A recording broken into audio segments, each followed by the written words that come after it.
Hi, this is Rick Yates, Technical Services Manager for GGS Pro and Griffin. Thank you for being part of the Griffin Virtual Expo.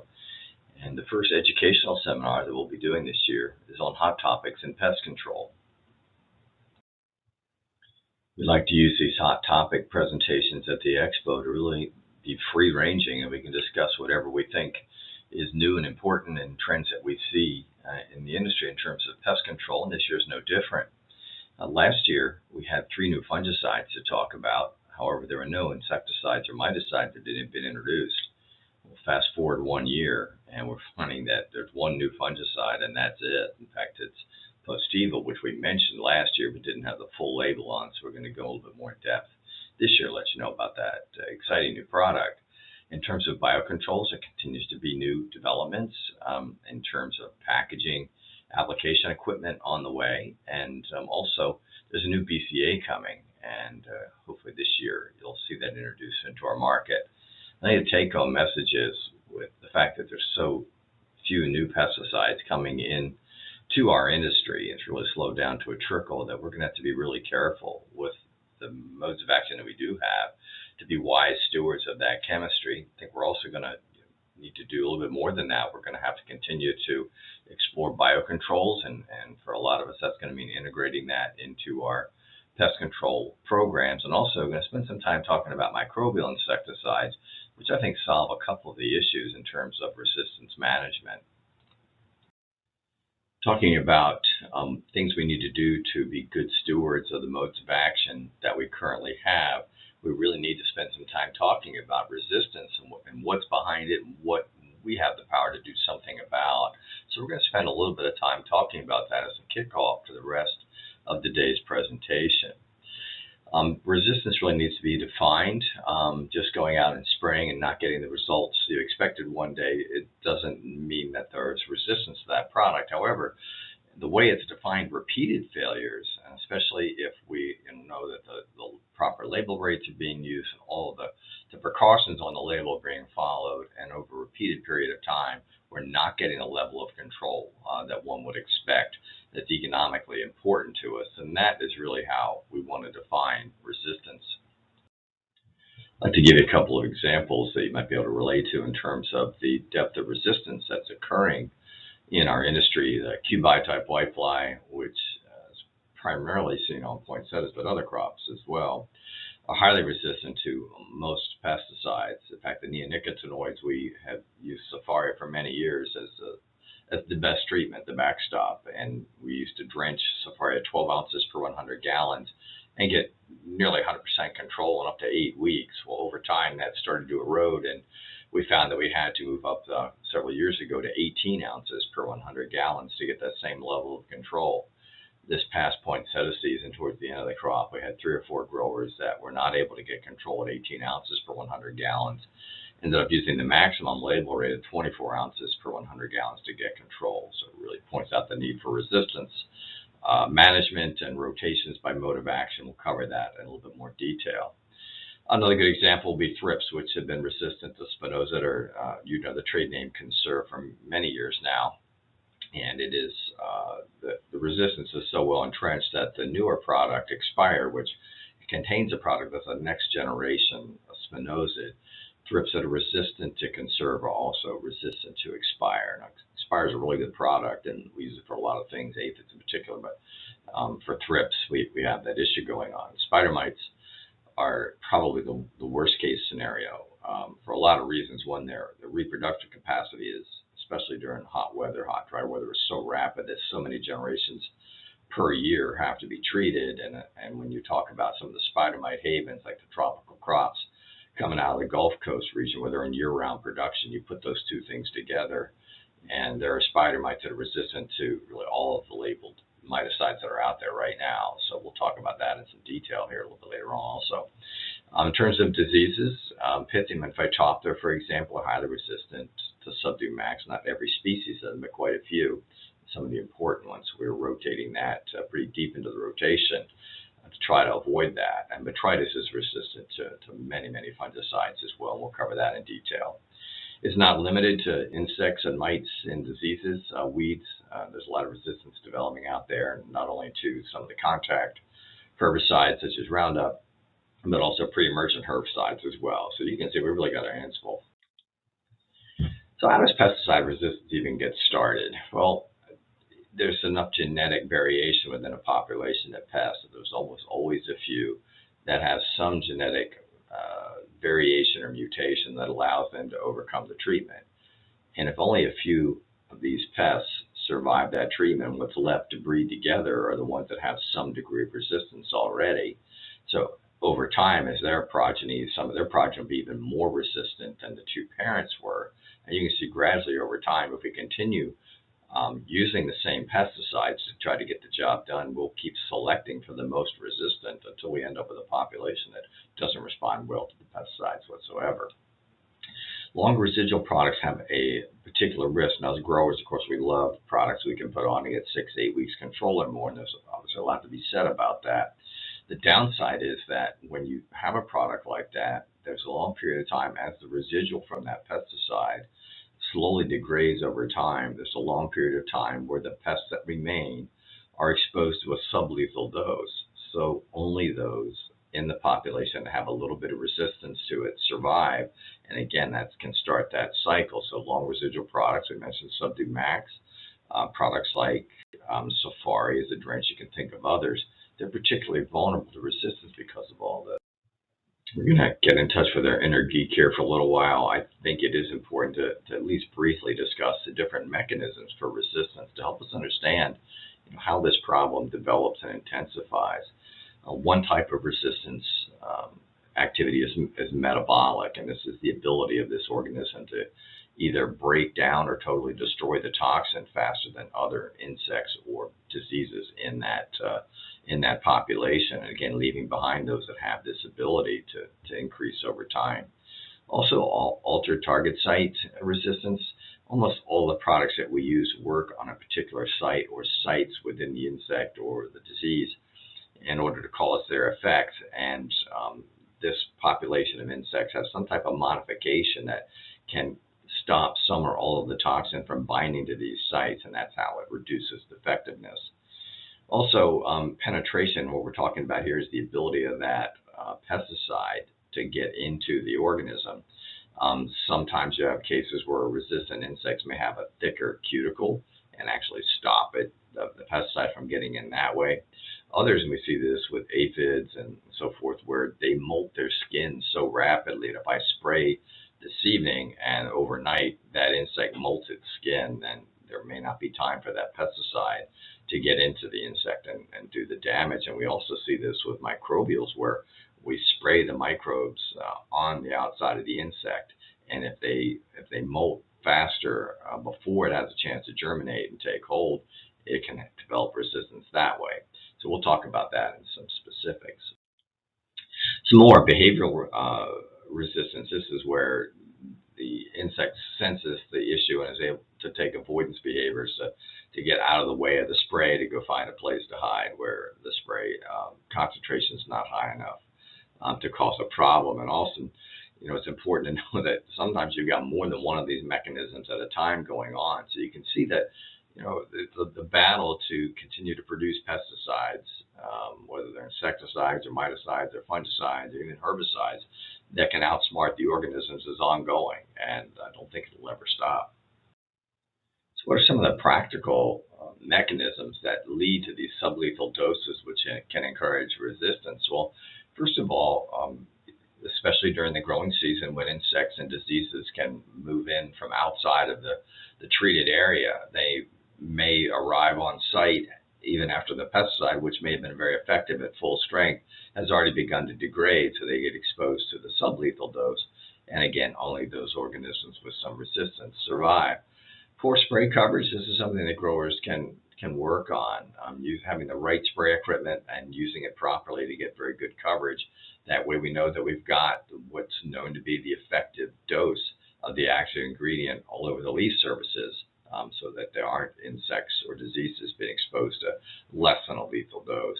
The other thing, I think this is maybe overlooked a little bit, not using old or degraded chemicals. And we have a bulletin that you can request at no charge that gives you the shelf life of all the pesticides that we sell. And make sure you're not trying to stretch it, because if we put out a product that's degrading, we are adding fuel to the resistance fire. And last but not least, incorrect rates. And normally we think of rates that are too low, and that definitely can be an issue. Also, rates that are higher than are needed consistently. If we put that much population pressure on, we can actually lead to resistance by continually using higher rates than are really required. And as always, the label's a law, so it's so important that you stay within that rate range at all times. And feel free to contact GGS Pro if you have any questions about the optimum rate for a particular situation. There are many factors that affect the rate of resistance, and some of these we can have an impact on, some we can't. One of the things is, and I mentioned this briefly about spider mites, the reproductive potential of the organism. The faster that it reproduces, the more generations it has per year, and every new generation is a chance to pass along some of the genetic material that leads to resistance. And so spider mites and thrips, things that reproduce extremely rapidly, especially under greenhouse conditions, which are not only ideal for our crops, but often ideal for our pests, that can really turn into an issue. Also, the pesticide applications, this is why we spend a lot of time talking about modes of action and proper rates and proper timing and proper life stages to apply the pesticides. We want to make sure that we are applying the right pesticide at the right rate, at the right timing, in order to have maximum effectiveness and, again, avoid those sublethal doses. There are some things that growers can do, and one of them is to really rely on a see and treat method rather than just making preventative treatments. There are a few crops, such as poinsettias and whiteflies and Easter lilies and Pythium, where we might recommend preventative programs. For the most part, scouting is your best friend. Do a great job of scouting and treat at the first detection of a problem, but don't be out spraying every week to try to avoid that. That really, it's not only very expensive, but we don't have enough modes of action to be able to rotate effectively that way on a preventative basis without running into trouble. We do want to talk about rotating mode of action. You might have noticed it in our catalog, our bulletins, our presentations. Whenever we talk about a specific pesticide, we make sure we mention the mode of action. And even within that group, it's really important for example, if we have a number of insecticides that are in group 4, 4A is the neonicotinoids, and 4C, 4D, that's Altus and Expire, we don't want to rotate within that, even though there are differences in mode of action, at least some differences between a 4A and a 4C and a 4A and a 4D. We don't want to rotate within that group. And some of the feeding blockers are the same way. There's some distinctives to it, but that's too close for comfort. We want to rotate out of those groups. And this is something GGS was very happy to help you with. We're really committed to this and helping the industry reduce the encroachment from resistance. So please don't hesitate to give us a call or an email. There can also be some benefit from not using one application method all the time, foliar sprays or fogs versus drenching. Most of your drench products are longer lasting, so they have more of that risk of the degradation at the end and the sublethal doses. But we still like to use them and get benefit from them, so we'll rotate in foliar sprays in between before or after this drench to make sure that we're not only selecting by one mode. I think in the long term, the big picture is we need to decrease our dependency on chemicals. There's just not enough new ones out there to make that continue to work. We need to continue to integrate biological controls. In some cases, they may become the major way to control pests, but even if not, you can integrate biocontrols and help decrease the amount of pesticides that need to be applied, and also microbial pesticides, and we're going to go into detail on those. Since we'll be talking about some chemicals coming up here, it's always good for us to remind everybody that the label is the law. So it's the grower's obligation to read and follow all the instructions. We'll share some label excerpts, but the whole label needs to be written. Also, we want to remind you that there are times when product labels change and there's really no announcement from the manufacturer. They just show up in our warehouse with label changes. We do our best to keep on top of it to notify growers, but even, it's a product, even if you bought it in the past, make sure you reread the label when a new container comes in and make sure there haven't been any changes that have come up. And although we're going to talk about some products we have a lot of confidence in, there certainly could be other pesticides out there that are safe and effective and legal for you as well. One of the topics I wanted to talk about today was Pythium, and for resistance reasons, there's certainly some resistance that's been well documented, but also I see a trend for us as an industry to be primarily using just one product. As good as it is, we need to make sure that we're rotating. So let's talk about that for a minute. Here you find the major modes of action. I've not included the microbial products, and which we'll get to in just a minute. But as we go from left to right, Subdue Max, as I mentioned previously, is really having some resistance issues. A good example on garden mums. Pythium ephaneromatum, which is known as the hot weather Pythium, is very aggressive, is really highly resistant to Subdue Max. Fenstop is actually a strobiluron, and the only one that I would rate as having really high activity against Pythium. So we suggest Fenstop, even though it's more expensive than some of the others on this page, to rotate that in to make sure that we are maintaining good control for years to come. The next one, mode of action 14, they all have the active ingredient etradiazole in them. It's a powerful Pythium product, can be a little hard on young plants. We don't use it early in the crop cycle, usually in the middle of the crop when the plant is most mature and most vigorous, but these are all very good Pythium knockdown products here. Segway is the one that really is, for a lot of good reasons, due to plant safety and relatively low use rates and so forth, and high effectiveness, has really kind of taken over, and we like Segway a lot also. The warning here is that we can't use Segway only and often, or we'll end up with a similar situation where we have a Subdue Max right now. Clean Grow, kind of a novel product. It's actually a quaternary ammonia compound. It's a fourth generation product, and I'd like to see more research on just how effective it is against Pythium, but there's at least one study where Ann Chase tank mixed Clean Grow with Subdue Max, and that combination worked extremely well. So Clean Grow, we're taking a closer look at for Pythium, and in the days and months to follow, we'll let you know what we find. So these are all things that we want to consider to make sure that we are rotating wisely and making the best use of the modes of action you do have. As you can see, it's not a real broad palette there, so we need to be careful. We do want to talk about biofungicides, and represented on this list are some fungal-based products, some bacterial-based products. And what I wanted to point out here is that all of them are labeled to control Pythium, and we believe they're all effective at that. So there's a wide palette of biofungicides out there available to us. It's really important that we mention, as of today, all of these products are certainly preventative. We're not going to come from behind. If you've got mums going down or poinsettias going down to Pythium in the field, we need to clean that up with a traditional chemical fungicide first, and then we have that option of following up with a biofungicide. We like to apply them either close to planting or soon after planting, or after a chemical treatment, as I just mentioned, when it kind of wipes everything out, we got a clean palette, we can introduce the biofungicides there. Most of them are fairly long lasting. Most of them also are compatible to a wide variety of chemical fungicides. So if you commit yourself to using biofungicides and you do get some Pythium showing up, there are options that we can apply over the top of that biological fungicide that don't wipe it out, but will clean up that hotspot that you have. Something really interesting, and we have been looking, as GGS Pro, we've been looking at biostimulants with a lot more detail. There's a lot of them available, and some data is finally becoming available that lets us know that in a lot of cases there's activity there. What's really interesting is that almost all of these biofungicides that were in the previous slide have some type of biostimulant effect. Some of them, they chelate the micronutrients in the media, in other words, making them more readily available. Some work by reducing abiotic stresses, those are things like temperature stress and moisture stress, things like that, high soluble salt stress in some cases. So a lot going on here. So biofungicides do have a lot to recommend themselves. They also help us because it's a totally different mode of action from the chemicals, so we're not contributing to the resistance issues there.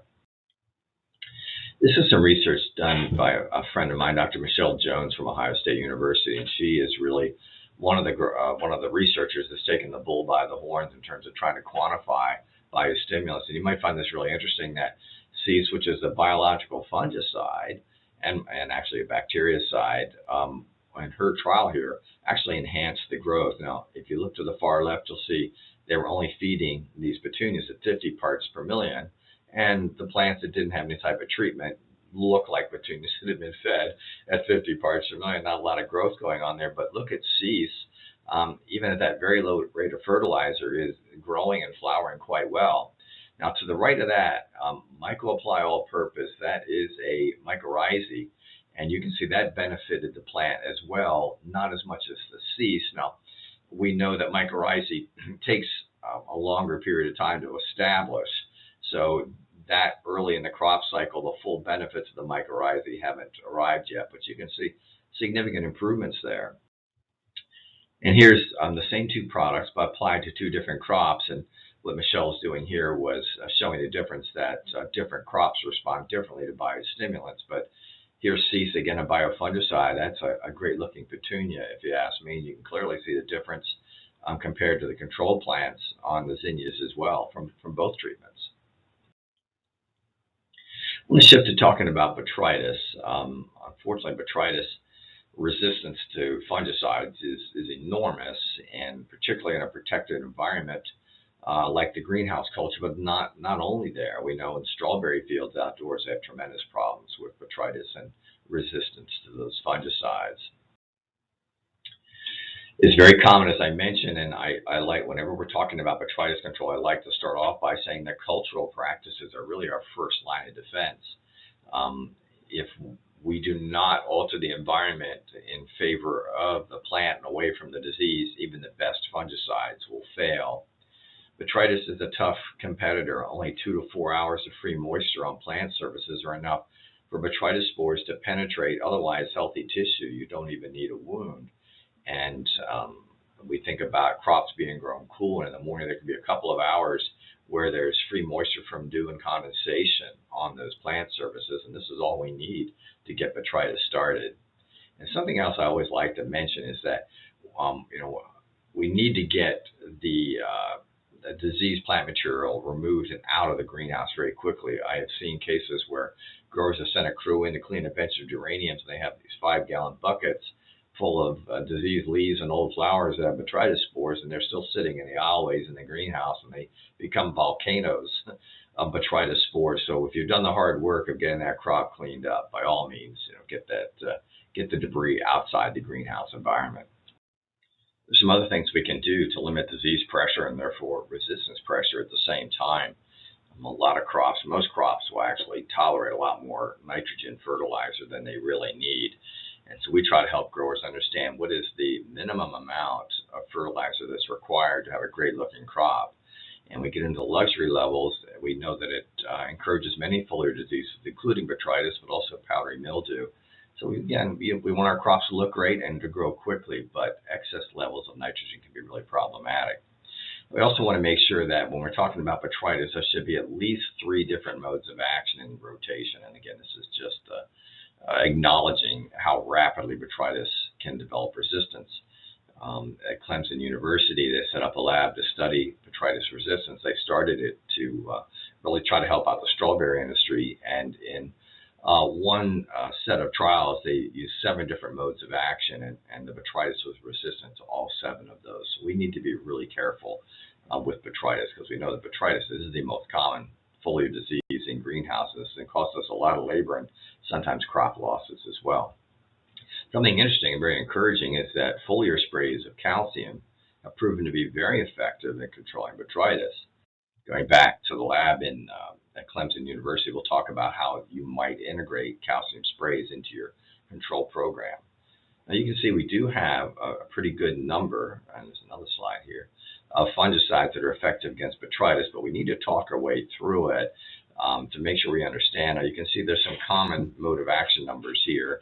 Mode of action 7 shows up in the first 3 columns, so rotation becomes tricky. And when we talk about Postiva in detail here in a moment, we'll tell you how we recommend that you work around that so that we're not creating more resistance pressure.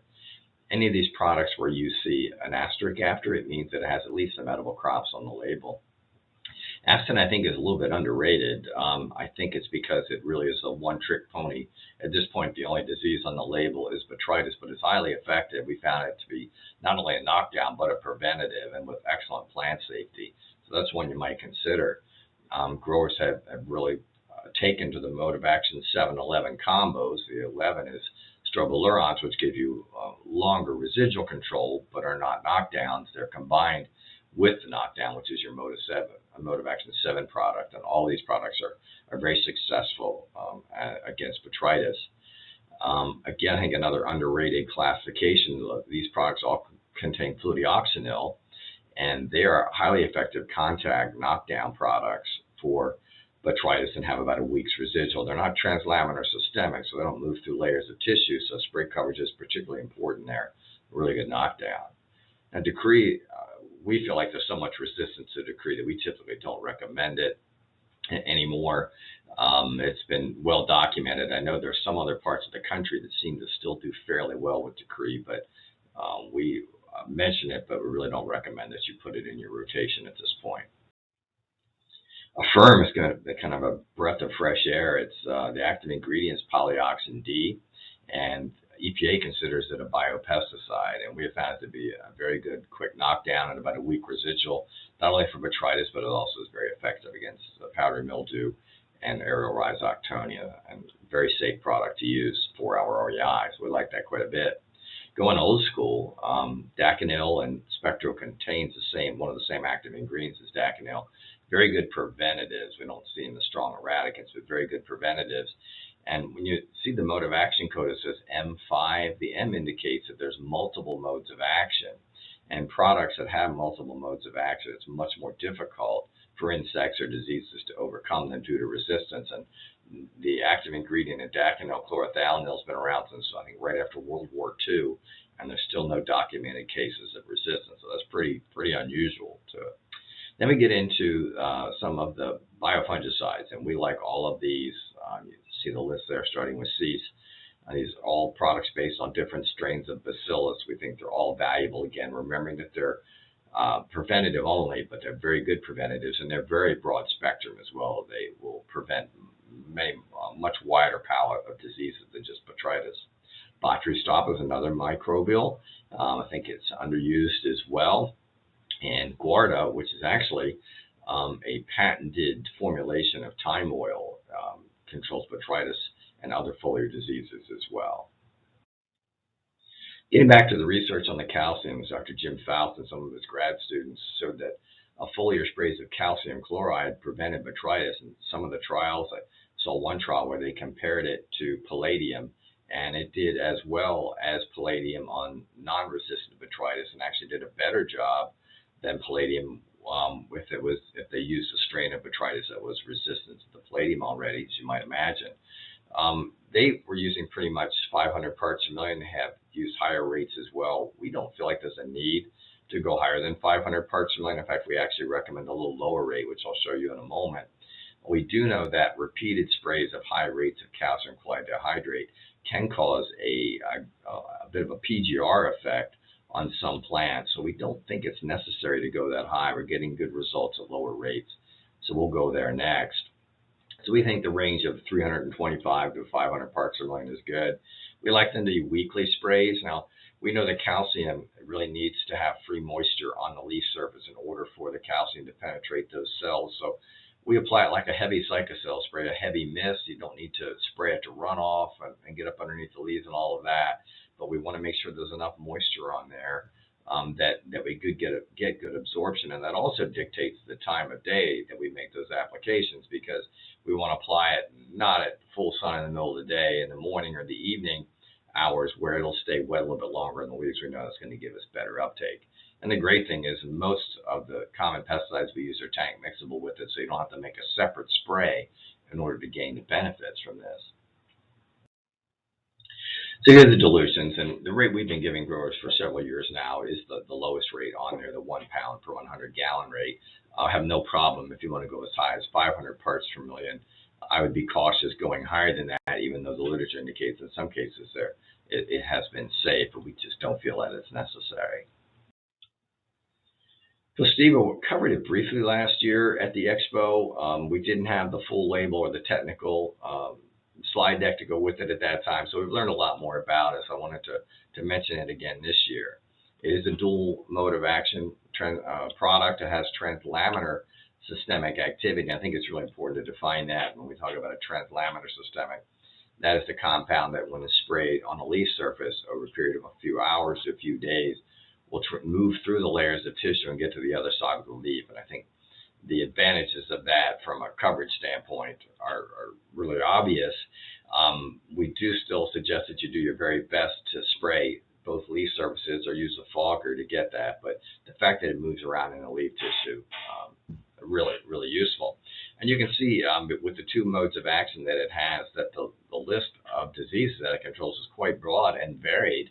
Of course, you see botrytis in there, but there's quite a few foliar leaf spots, powdery mildew, rust, and scabs. But here's what's really interesting. Even though it's a combination of two fungicides, it has been shown to have suppression of bacterial leaf spots caused by Pseudomonas and Xanthomonas. That is really novel. And while there's really nothing I would recommend you as an out-and-out curative for these diseases, Postiva can certainly go in that program to help to mute the problems that we get. And with all the international traffic of plant material, we see more bacterial leaf spots and bacterial blights all the time. In terms of rotation, it does pose a concern because it has a mode of action 3 and a mode of action 7, both of which there's quite a few products on the market there. Now, in terms of mode of action 3, some others you might recognize would be Avalio, which is relatively new itself, Eagle, Strike, which I don't see so much anymore, and TerraGuard, and even Trigo. For mode of action 7, all those great combination products we talked about on the previous slide for botrytis, which I've listed there for you, also contain a mode of action 7. So how do we use Postiva, which we think is a really good product, without causing more resistance concerns? Well, in the case of the mode of action 3 products, you could really consider using Postiva to replace what you're using right now. And a good example would be Eagle, which we are seeing some resistance in certain powdery mildews to Eagle, but also the fact that Eagle has a 24-hour REI and Postiva has a 12-hour REI. So it's hard to justify that. Now, Avalio is different. That's a new product, and it's kind of distinctly different mode of action 3. That product, if that's the product you're using and you like, there's no reason to change off of that. But the other products, I think, really should be replaced by Postiva. And in terms, there's so many products with the mode of action 7, how do we get around that? Well, we're going to suggest if you use Postiva on week 1, then you need to use something that has neither a 3 or a 7 for mode of action. And I listed some good broad spectrum fungicides in there. And then week 3, you could go to the popular mode of action 7-11 combos. And then again, if you need to continue the program, then week 4, you'd go back to one of the products we had on week 2 that again have varied mode of action codes. So if this is confusing, feel free to give us a call or email us. We'd love to talk through this with you. We think it's an important part of our stewardship of the chemistry that's out there is to help growers make these types of decisions. A little bit more about Postiva. It also has a drench label for certain diseases. Fusarium might be the one that got our attention the most, but there are not a lot of options for sclerotinia as well, so Postiva certainly can be inserted as a drench for those particular diseases. We have lots of options for rhizoctonia, unfortunately. There are many edible crops on the label, which is a big advantage. In terms of spray safety, we've seen excellent plant and bloom safety. I'll mention the one exception here in a moment. It doesn't have any odor, and if you're using a good surfactant such as capsule, we see virtually no residue from it as well. The one thing that turned up in a trial, there was one trial partner that found damage or suspected damage, at least, on celosia from Postiva. So until more research is done on that particular crop, we're going to tell you to avoid celosias. But other than that, we're not aware of any phytotoxicity issues. A lot of time a new pesticide will come out and it'll be very expensive. And there's some good reasons for that. It's so expensive to bring a new product to market. And our market's relatively small. So sometimes we end up with very expensive products. But Postiva, really, the cost of use is very competitive, less expensive than some of the other products that we're using, we like on the market right now. And as I mentioned, it's the 12-hour REI. I want to spend a little bit of time talking about Clean Grow. It's been around for a while, but there's, I think, an expansion, a number of growers using it, and we're having good success in particular cases. I want to make sure that I mention that to you. It's an advanced quat. There's other quaternary ammonia compounds out on the label. This is referred to as a large salt quat. And what that does, it improves plant safety. Most of the other quats are not labeled to be used over the top of plants, but it also increases the longevity of it up to 14, 15 days from a single application. One of the things that we have had, and I want to thank Steve Kiefer, the rep from Pest, for helping putting us in touch with people that are having good experiences with it out in the field, that a 4 to 5 part per million constant injection, especially in propagation, will suppress diseases in the propagator very effectively, and at the same time keeps the irrigation system in a very clean state. And one of the complaints that growers have had and probably slowed its adoption is the high REI that it has. But when you're using it at the low rate as constant injection chemigation, there's no REI whatsoever. So it totally circumvents that issue. The other thing I think is really worth mentioning is the fact that we have so few options for bacterial disease control, and clean grow in many settings and on many crops has shown itself to be very effective. So depending on the crop and how well it tolerates clean grow, we're looking at 6.5 to 13 ounces per 100 gallons. And it is one of the best bactericides out there from a foliar spray. So we want to make you aware of that. And you'll find that we're recommending it more often for that reason. I do want to spend some time talking about microbial insecticides. And so why would we consider, we're going to talk about the pluses and the minuses. So why would we consider this? Well, we spent a lot of time talking about all the issues that we're having with resistance management. And these have totally different modes of action from any of the chemistry that we're using. So we automatically are introducing something that is quite different from what our standard programs look like. All of them have really good plant safety. There's a few of the ES formulations that can nick open blooms. That's why I say good rather than excellent plant safety, but by and large, these are very safe over plant material. Low mammalian toxicity, so very low toxicity to humans and other mammals, always a good thing. And then short reentry intervals. All of these products that are going to follow in the next couple of tables are also labeled for herbs and fruits and spices and vegetables, so that makes them very worthwhile. And they all have 0-day PHI. PHI stands for the pre-harvest interval. So with 0-day PHI means I can spray this in the morning, and as soon as the spray is dry, I can harvest and sell that legally. Also, good, not complete, but very good compatibility with biocontrols. So if you're looking to use microbial insecticides in a BCA program, make sure you check with us so we can help you know which products you can use safely on which biocontrols. Are there any drawbacks? Well, sure, there's a few. One of them is that unlike most of your chemicals where it's one application and then you get a good long residual from it, we're typically making multiple applications of microbials. What we need to do is keep the level of infectious spores up long enough to get high infection rates and high control. So more applications are typically needed, everything else being equal. There are certain pesticides that are incompatible with these microbial insecticides because it will deactivate the spores. We have good information on that.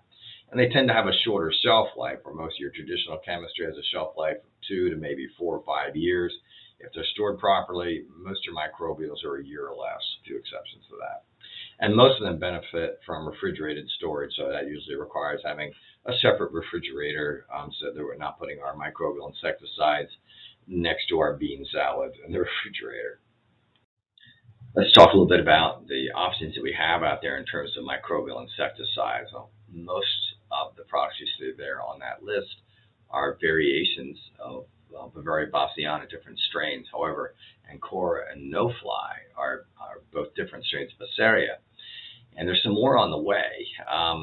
Some of you may remember MET52EC, and it also is available as a granular, totally different organism out there. The manufacturer ran into substantial problems with manufacturing and finally gave up on it. Well, another company, Lallemand, out of Canada, has picked it up, and they have told us that they know how to grow this organism, and they expect to put it back on the market.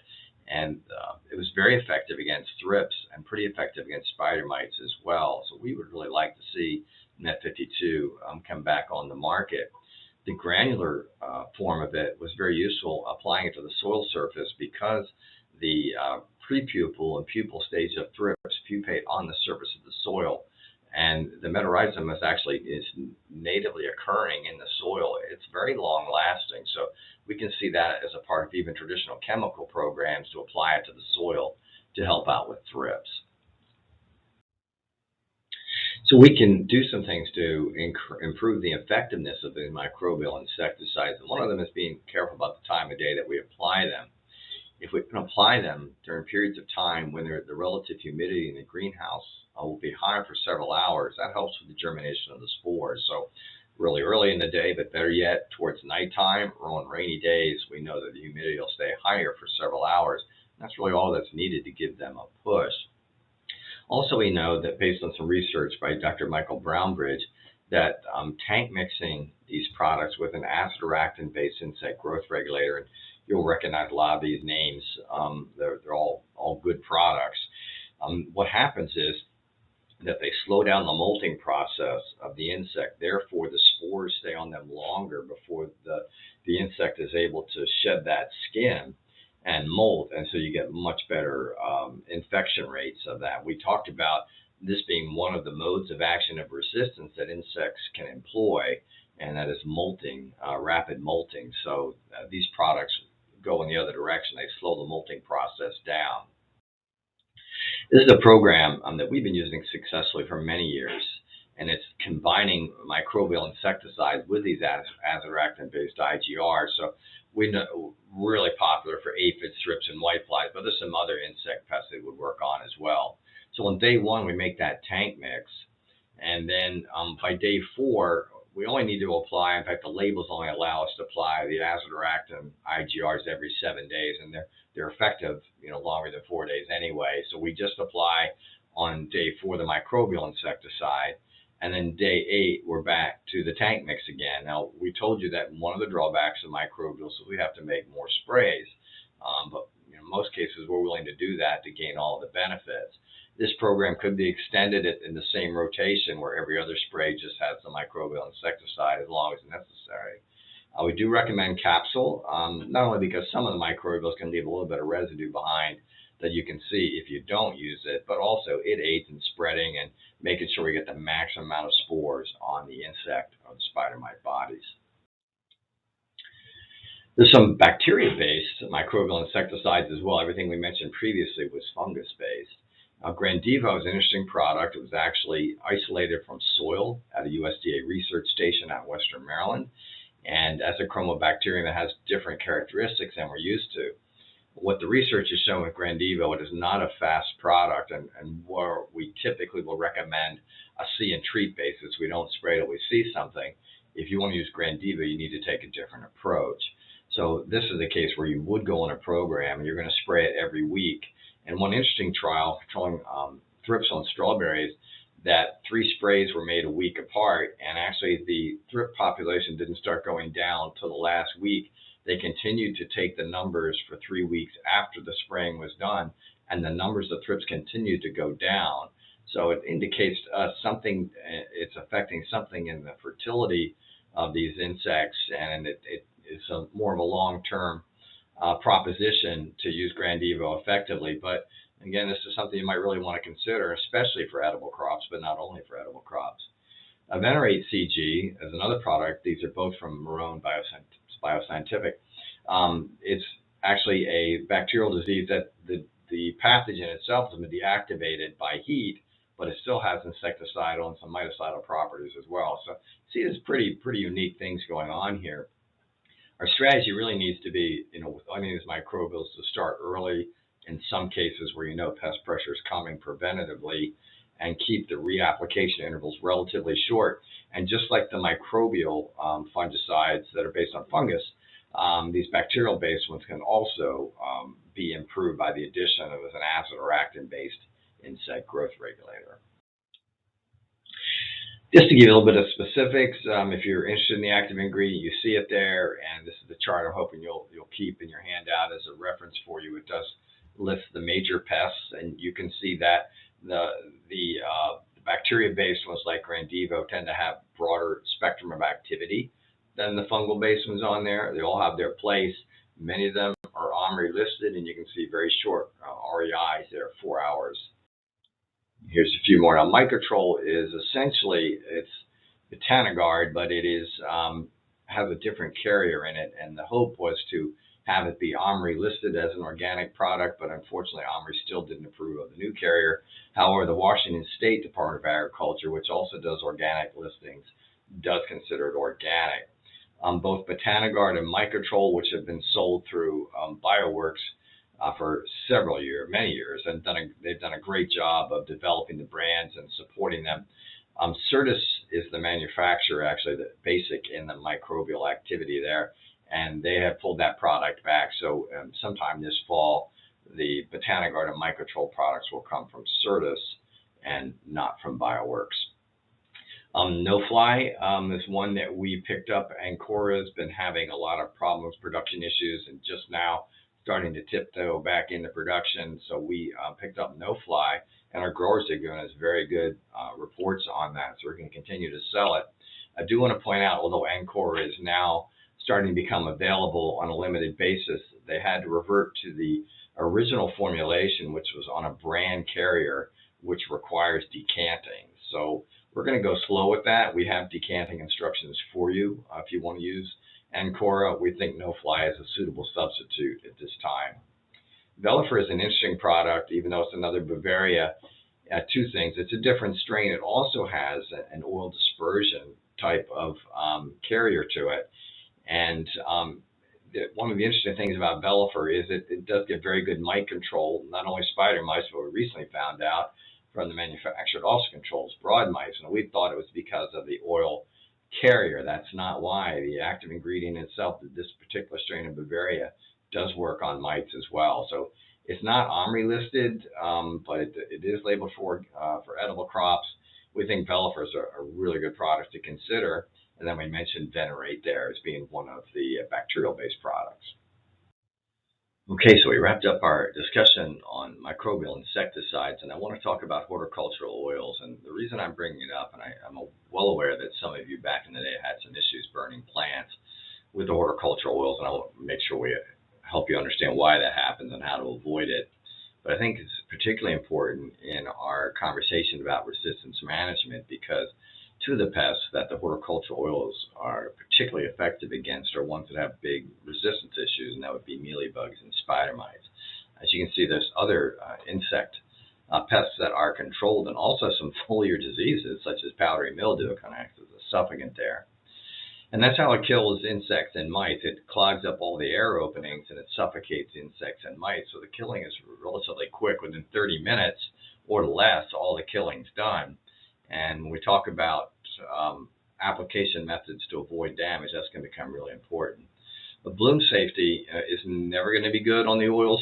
Most of them will burn open blooms. But in terms of the foliar applications, we should be able to guarantee really good safety. And here's how we're going to do that. We need to have rapid drying conditions. The research indicates it's when the oils lay wet for many hours on the leaf surfaces, such as if it's applied on a rainy day or if it's done the last thing in the day and it lays wet into the night. That's where we'll see the issue. So we want to apply it on a sunny day when the humidity is relatively low. Now, in a greenhouse, typically if it's a sunny day and your vents are open and if you use fans, the fans are on or will be coming on shortly, that's good enough. We just need to make sure there's some good ventilation going on. I mentioned the fact that the oils work very quickly. The killing's done within 30 minutes, so there's no advantage to applying it when it's going to lay wet on the leaves for extra hours, like maybe some of the contact insecticides are. Let's go ahead and get it dry, and then we'll have excellent plant safety. Now, similar to other pesticides, we still don't want to apply when it's above 85 degrees at the time of the application. But there's no other caution other than that. So rapid drying is what we're all about here.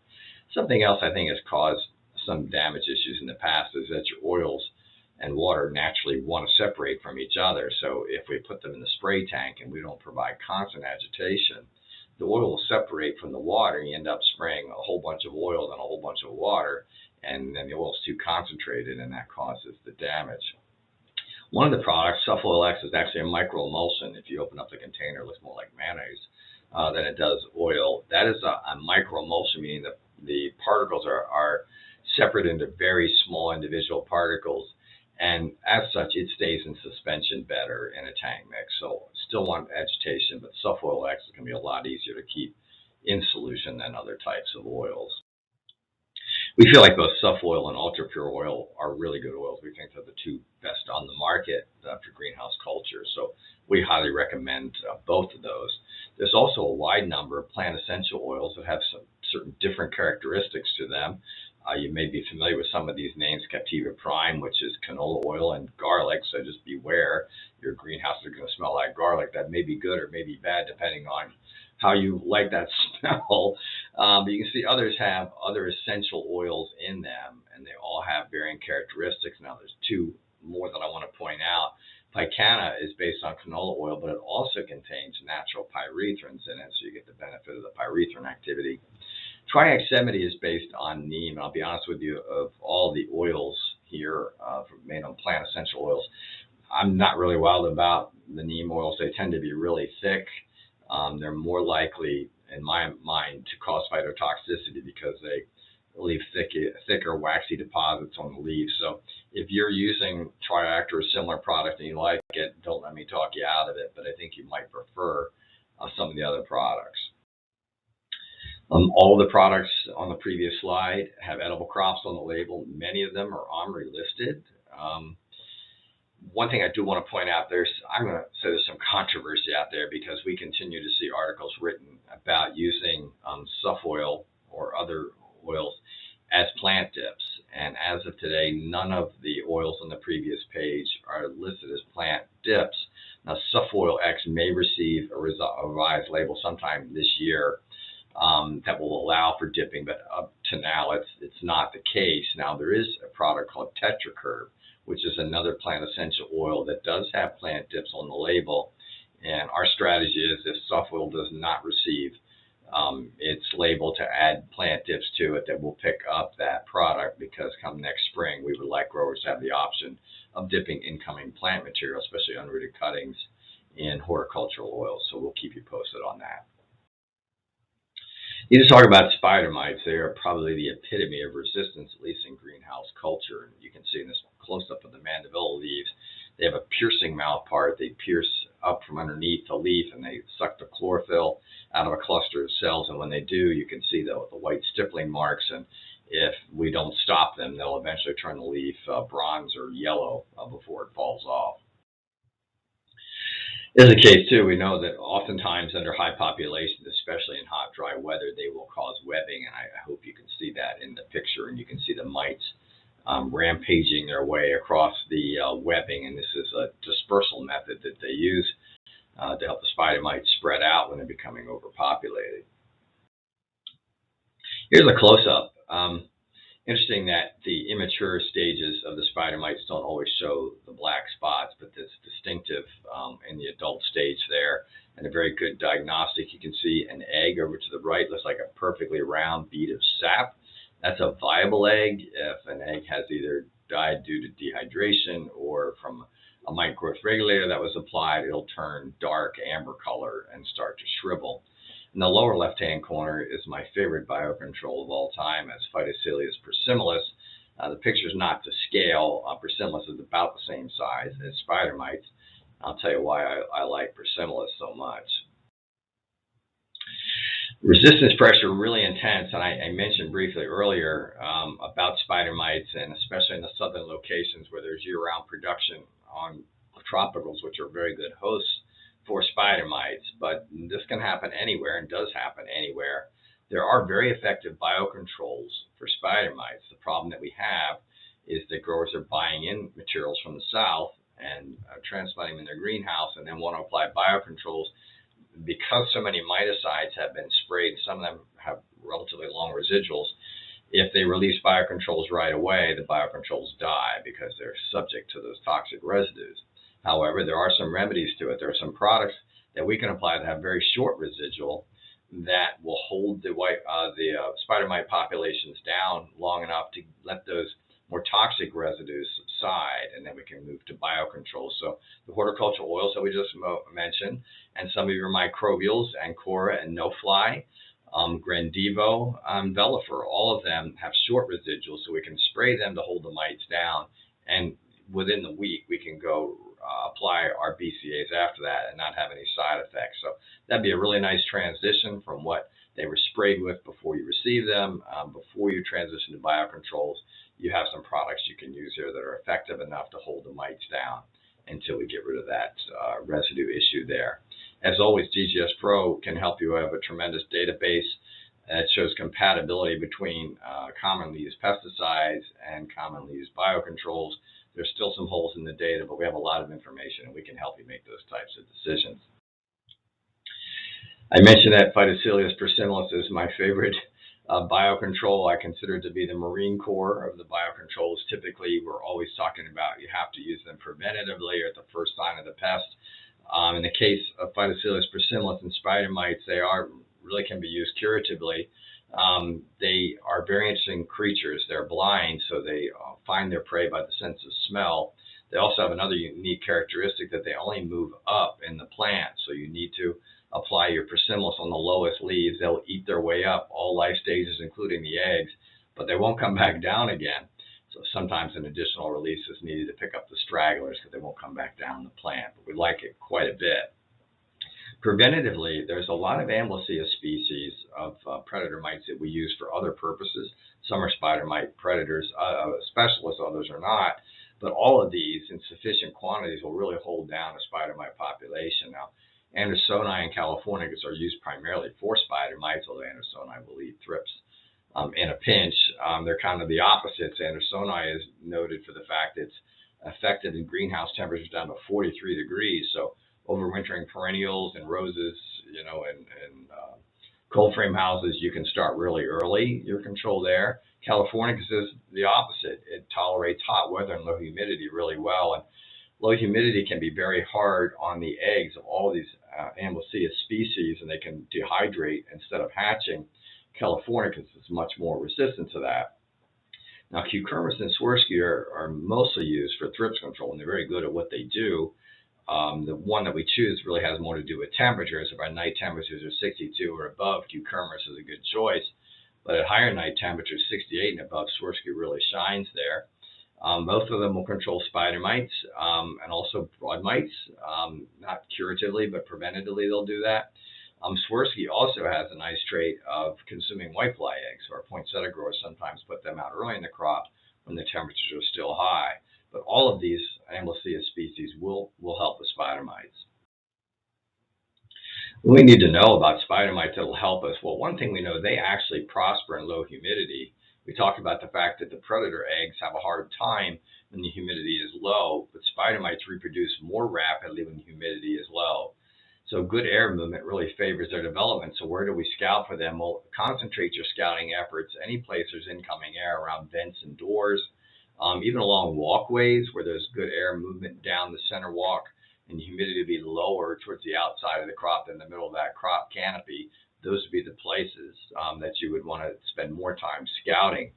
Some growers in a kind of unique IPM principle, if they're growing plants in a greenhouse over the summertime or hoop house over the summertime, they'll actually put mist nozzles in the roof of that greenhouse for highly susceptible crops to spider mites, because by keeping the humidity higher, it favors the predator mites and it decreases the reproductive capacity of the spider mites. And since it's so warm and sunny during the summertime, they're not making the leaves wet, they're just raising the humidity by these mist nozzles. Kind of unique approach, I think. So let's talk about knockdown products for spider mites. Now, some of these you'll see are in a blue font, and the one at the bottom is actually the persimilis that I just mentioned. It's not a pesticide at all. These are the ones that when we run into highly resistant spider mites coming up from the south, these products are most likely to work well on those. And you can see I've included the two horticultural oils that we talked about so much. Sultan is one of the newest miticides. There is some concern about resistance creeping in on some of these spider mites, but it's still a good one. Do beware that the Sultan label says only to apply it twice per crop cycle, and the reason there is we don't want to have resistance develop to Sultan. So use it sparingly. It's a good one to have, but use it in combination with some of these other products.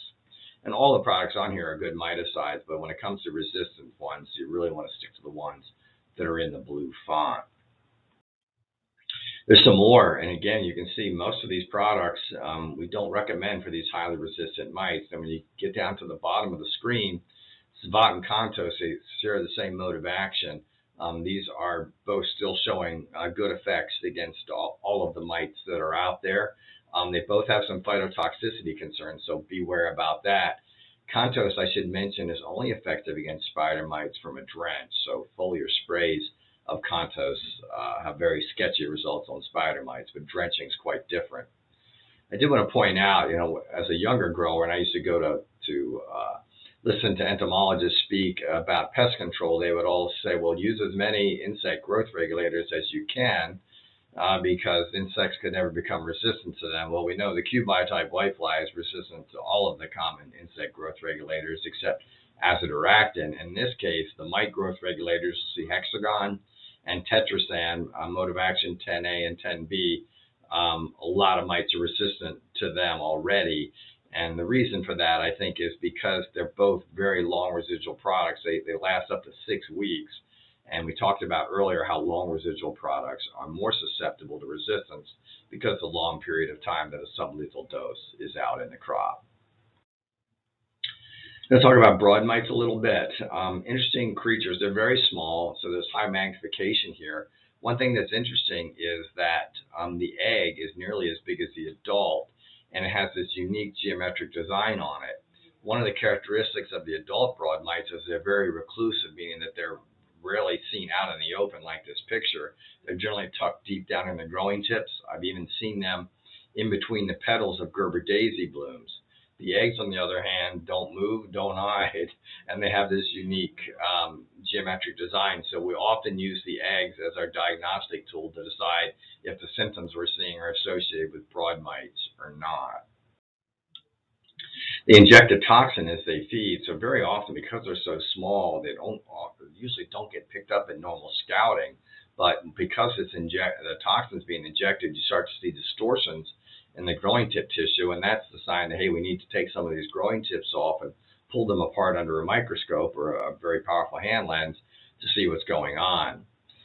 The damage will tend to go up with the plant. In other words, it gets worse over time if we don't interdict because they like the tender growing tip tissue, and they'll keep moving up and injecting this toxin as they feed.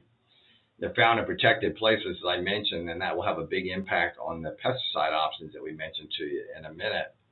The damage can vary quite a bit, so the effect of the toxin can look quite different from plant to plant. So we have a very large library of pictures of broad mite damage on a variety of common greenhouse crops and even some perennial crops that we can help you with. Gerber daisies is one of their favorite hosts. And you can see here, if you look at the oldest leaves around the outside, they look really normal. But because this broad mite damage has been allowed to go on, you can see with each successive leaf that comes out, it's harder, darker green, more drawn up at the edges, and that's because the increasing effects of that toxin over time. I talked about the fact that you can have very different symptoms based on the crop, and here you can see this is, believe it or not, a bell pepper trying to form. It looks more like an acorn than a bell pepper, and this is the profound impact of the toxins from the broad mites on the fruit as well as the foliage, which you see a little bit of that dried up leaf of the foliage behind it, but the fruit I thought was really remarkable. Not all miticides that control spider mites control broad mites, so our list is shorter. Now, in this case, the blue font refers to those pesticides, those miticides that are translaminar in their activity. We talked about that earlier, how it means it moves through layers of tissue to the bottom of the leaf. Well, we talked about how small broad mites are and how reclusive they are, tucking themselves deep down into growing tips and whorls of leaves and between flower petals. So even though some of these other products will effectively kill broad mites if they contact them, the ones in the blue font are translaminar systemics, or true systemics in the case of Contos, and they have a much better shot at getting to where the broad mites are. So all of these will control broad mites effectively. The ones in the blue font have the added benefit of the translaminar activity. Typically, we need to make 2 sprays 7 days apart because they don't control the egg stage, and within 7 days, all the eggs have hatched out and now vulnerable to the sprays. Mealybugs are a problem that we've seen to have in more and more crops all the time. Used to be just tropical plants, house plants, things like that, primarily was the problem, and we still see them there, but we see them on a wide variety of crops, on the vegetative coleus, on ivy geraniums. We see them on miscanthus. They're pretty much everywhere. And there's also, to make matters worse, there's also mealybugs that occur in the soil. They're particularly hard to control, but we'll talk about all of that. So some of the things that make mealybugs so hard to control is their life cycle is so long, can last up to 60 days. And the adult female mealybugs, with their very protective waxy coating, will keep their eggs, up to 600 eggs, under their bodies. So the immatures get off to a really good start, protected by the waxy pesticide repellent carrier covering of the adult mealybugs.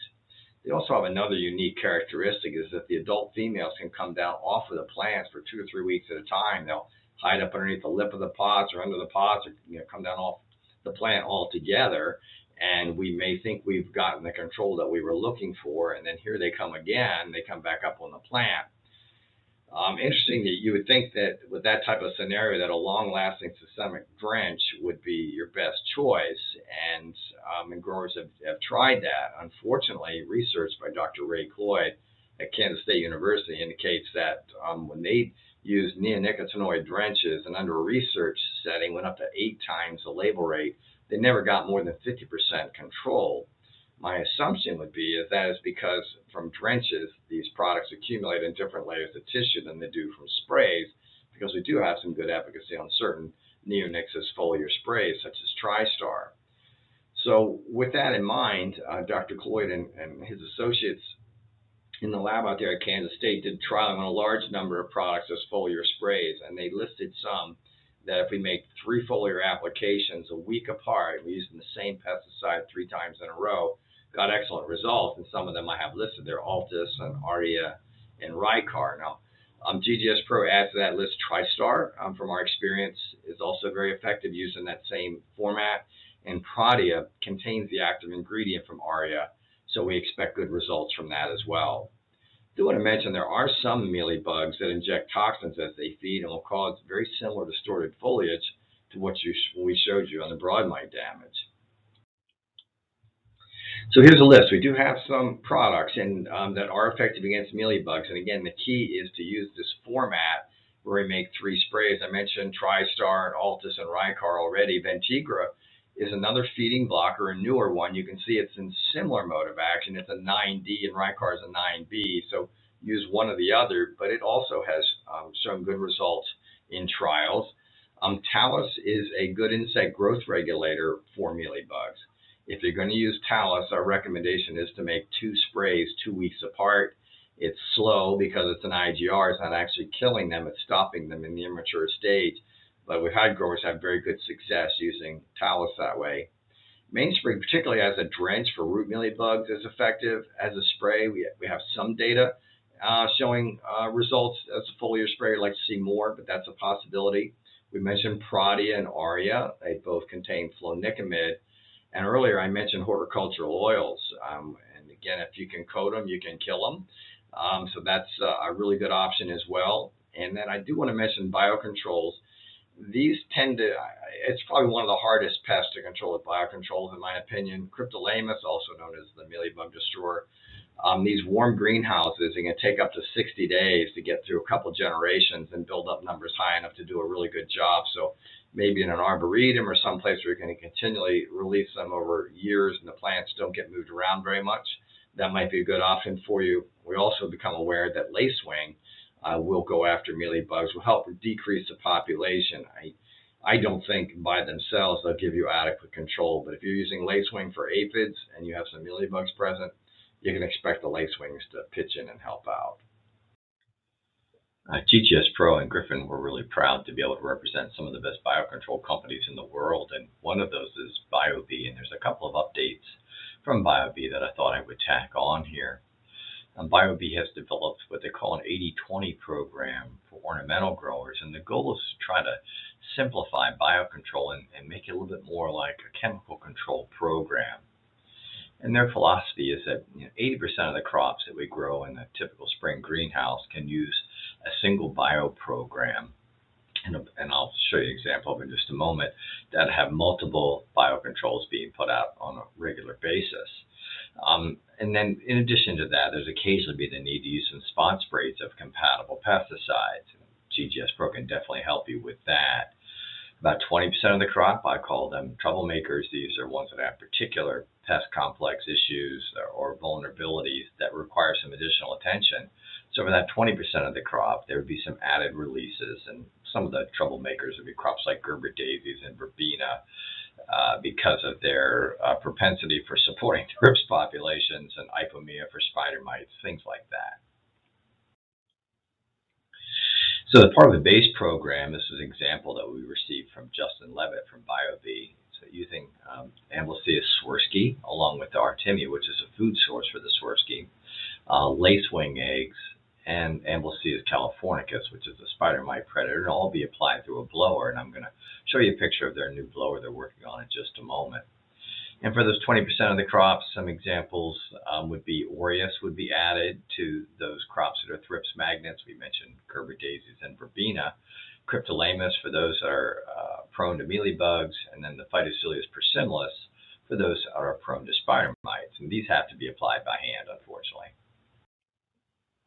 Here's a picture of the blower, and the circled part is what BioV would be providing. The Makita blower there, electric rechargeable blower, would be purchased separately. So this is meant as an add-on for that.